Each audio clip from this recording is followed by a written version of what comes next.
逛这边的整体氛围，一直让我想到在日本东京的大井竞马场的跳蚤市场。我们买了这个草莓，然后他送了一颗苹果给我们。Thank you， 拜拜。Very good。老板说这个红石榴汁非常的好喝。Hello， 各位早安，欢迎回到路经濑户的频道，我是 Able。今天是我待在哈萨克阿拉木图的第2天。我们这一集的内容一样是要来体验最道地的哈萨克日常，所以第一个行程就来到他们这里的一个市集叫做杰特苏市集。这个市集严格讲起来有点像是日常跟跳蚤市集的综合体，非常的特别。那我们就来逛一逛看一看吧。看起来的确都是一些二手的旧货，然后很多都是一些像俄罗斯的那种风情的东西，是一个非常好挖宝的地方大家看一下这一摊，它就有卖非常多的地毯，这些地毯看起来都是有一点年代的，像这个超大的。这一摊是专门卖一些我不知道这个是哈萨克语还是俄文的一些书籍，一些二手书。这些东西看起来好像都真的很有年代。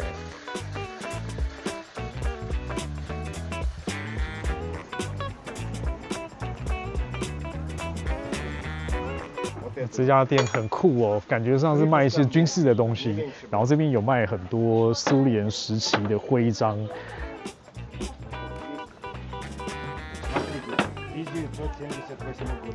感觉起来都有一些年份了。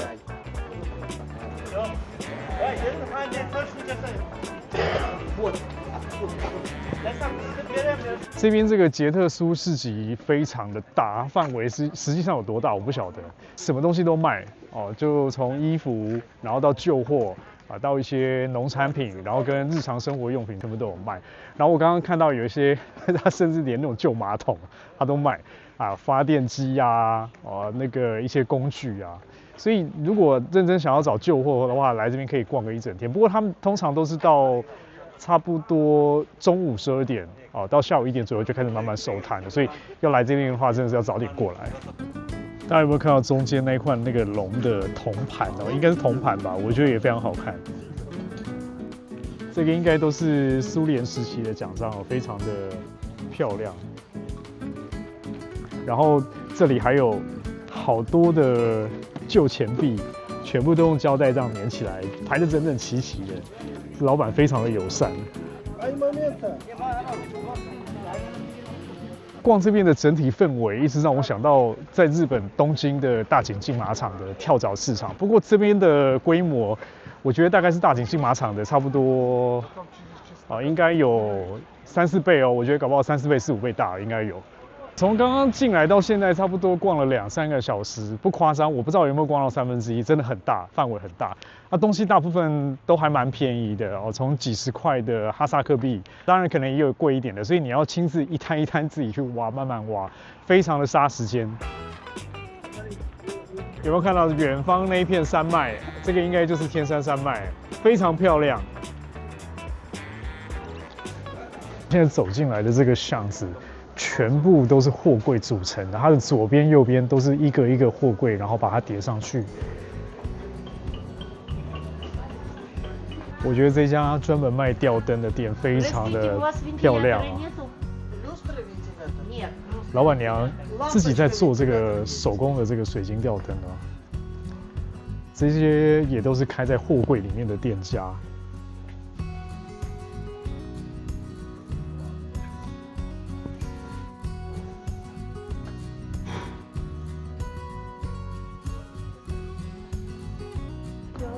市集里面有一个卖小吃的，我觉得他现炸的这个东西看起来蛮厉害的。然后接着我就发现里面有一个面包，荷包蛋的，上面有一颗荷包蛋，我们来吃吃看好了。点了这2个面包，我觉得上面应该是一些 cheese， 然后还有荷包蛋，看起来非常好吃。然后他们这边还有这个应该算是类似像番茄酱的东西吧。可以沾着吃的，我们来试试看看好不好吃。后来又多点了一块，他们这个是现炸的，而且现在摸起来热腾腾的，我来试试看。很好吃，我觉得非常好吃，这个现炸起来的非常好吃。这一家小店它都是卖一些油炸的类型的面包。哈萨克人这边他们很喜欢吃炸的东西，我蛮常看到的。然后面粉啊、马铃薯这些东西也是很常见的食材，所以我们刚刚点完了那个2个面包，我后来又追加了另外一个，吃起来太饱了，非常饱，饱到晚上吧，我想。好的，我们捷特苏市集这边差不多要结束了，带你们见识很多很特别的东西。那接下来我们的行程要返回市区，因为这边是在市郊嘛，我们要去下一个可以堪称是哈萨克人、阿拉木图人的厨房的一个地方啊，绿色巴扎。我们走吧。我们现在已经回到市区，准备要前往下一个地点——绿色大巴扎。这个地方堪称是阿拉木图人的厨房，里面什么稀奇古怪的东西也是都有卖哦。我们去看看有什么特别的吧。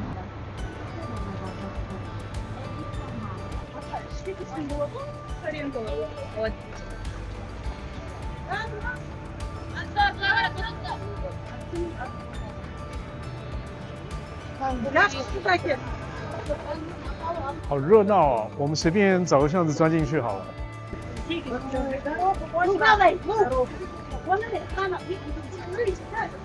我们进去看一看吧。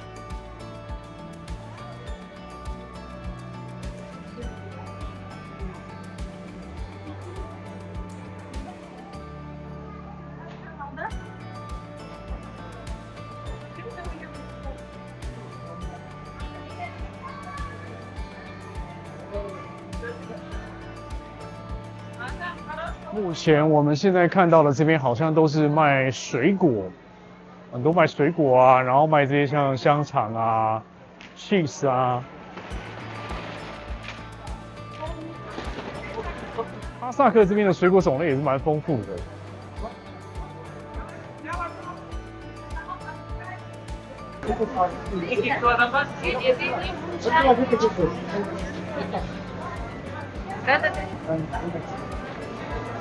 这一摊是卖各种不同的香料，然后这边全部都是卖坚果啊、果干啊，我看起来颜色非常的鲜艳啊。我刚刚看到这个石榴，非常有兴趣，然后 Very good. Very good。老板说这个红石榴汁非常的好喝，所以我刚刚买了一罐的这个，在他们这边也非常的常见。可是大家知道我买这一罐多少钱吗？这一罐果汁要1800块哈萨克币，大概差不多是台币120几块。我们现在往2楼去看看。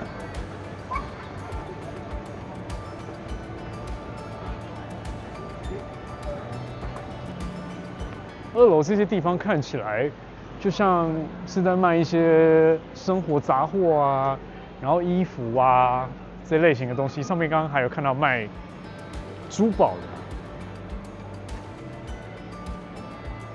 像这边看过去就全部都是卖衣服的。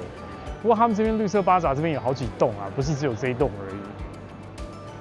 这个是我们在巴扎这边碰到的哈萨克人，他说我们这看起来非常的特别，所以他刚刚跑来跟我们就是要拍个照，非常的热情。Nice to meet you. Thank you, thank you so much. Thank you. 没有想到在这边碰到非常热情的哈萨克人啊！这一家店的老板娘，她就跟我推荐说这个帽子，然后我就跟她稍微杀个价来，我还不知道多少钱，我跟她说2顶楼比较便宜，她说 OK。你们觉得哪一个比较好看？黑色还是白色的？这样看起来有没有像哈萨克人？有没有？刚刚在老板娘那边买了2顶帽子，我觉得还蛮有哈萨克他们这边当地的特色。好吧，那我们接下来这边走一走，我们待会就去这个绿色巴扎它的别栋去看一看。我们现在走的这边是巴扎旁边的另外延伸的区域，很热闹。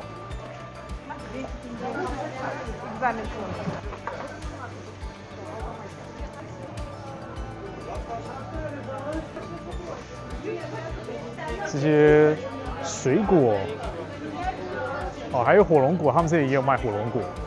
水果看起来跟台湾的其实也是很多都有啦，台湾都有啦。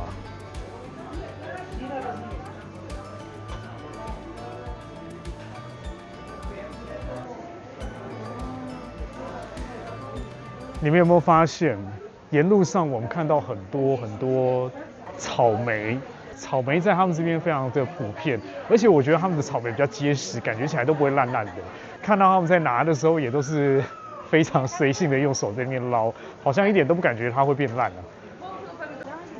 谢谢，我们买了这个 ，Thank you， 这个草莓，然后他送了一颗苹果给我们哦。苹果在阿拉木图这边非常的有名 ，Thank you。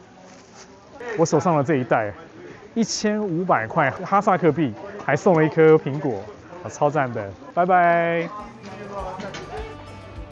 这边这一区，就是卖一些生活五金杂货，果然是他们当地人的一个非常重要的市集。我们现在已经离开了刚刚那个热闹的绿色巴扎，在里面有一个非常有趣的文化体验，就是我有发现当地人稍微表情都比较严肃一点。比如说像我们在问对方说，这个多少钱？或者是说可能问他们说我们可不可以录影或拍个照的时候，通常他们点头，就算跟你点头说可以，表情也非常严肃，严肃到我都不知道他们到底是在生气还是说是非常乐意让我们拍摄的。不过这个是一个非常不同的文化体验我觉得也还蛮棒的。接下来我们就要往下一个地点走了，下一个地点叫做 Bacetoba。是这里相对比较建筑比较优美、比较漂亮的街区。不过我这2天在那边走，我都觉得他们的建筑还蛮漂亮，有很多都是那一种苏联时期风格那种高冷的建筑。带你们去走一走、瞧一瞧。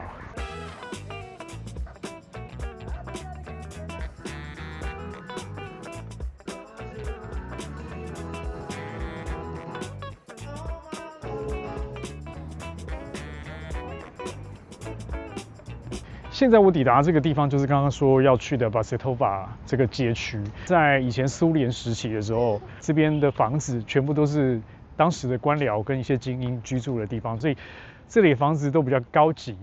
待会带你们看一下。我觉得这边的房子除了看起来像苏联时期的感觉，也是有一点欧洲的风情，难怪会叫做中亚小巴黎。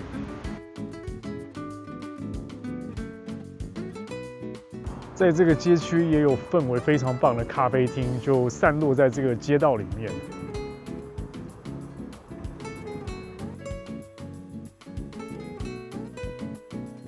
这边这一条街的氛围感非常的好，让我联想到日本的代官山。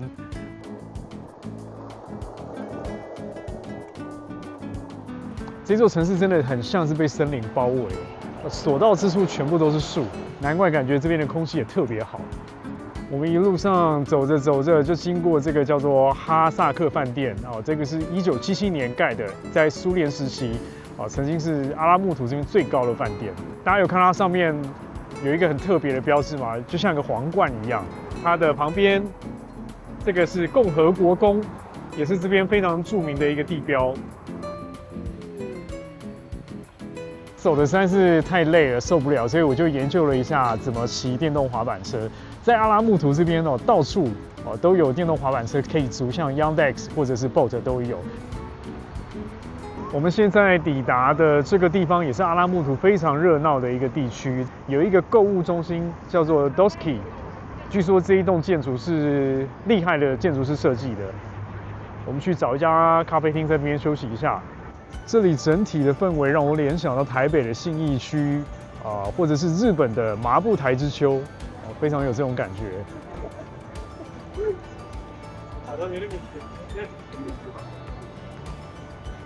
这2天在阿拉木图待的感觉，让我觉得这边是一个非常便利的城市。他们有捷运然后他们有刚刚我骑的这个滑板车，电动滑板车到处都有，然后有方便的轿车系统，也有公车、电车这些东西很方便。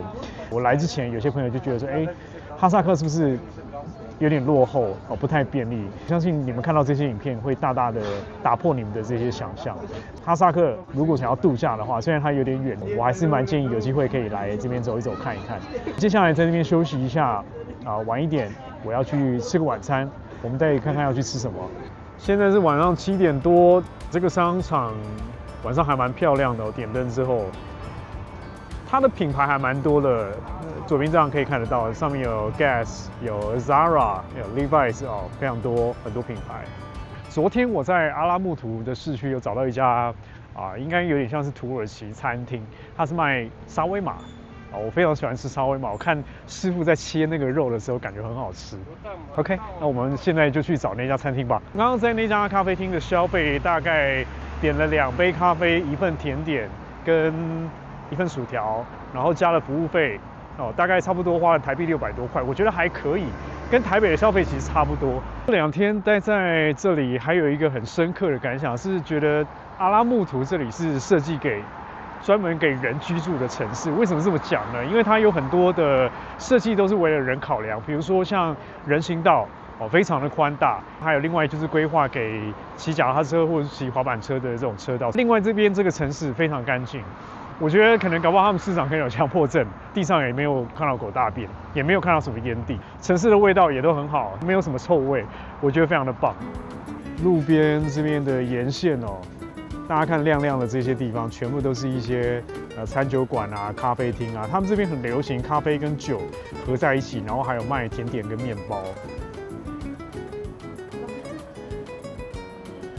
在搭地铁的沿途中碰到2个当地的大学生小朋友，跟我们聊天聊超久的。蛮厉害的他知道我们台湾有产汽车零件，而且说我们的汽车零件非常的厉害。聊天的过程，他跟我们推荐这边一家他们非常喜欢的餐厅，他说非常好吃，然后价位也还算蛮便宜的，所以他都这么强力推荐的，我们就改去吃那家餐厅。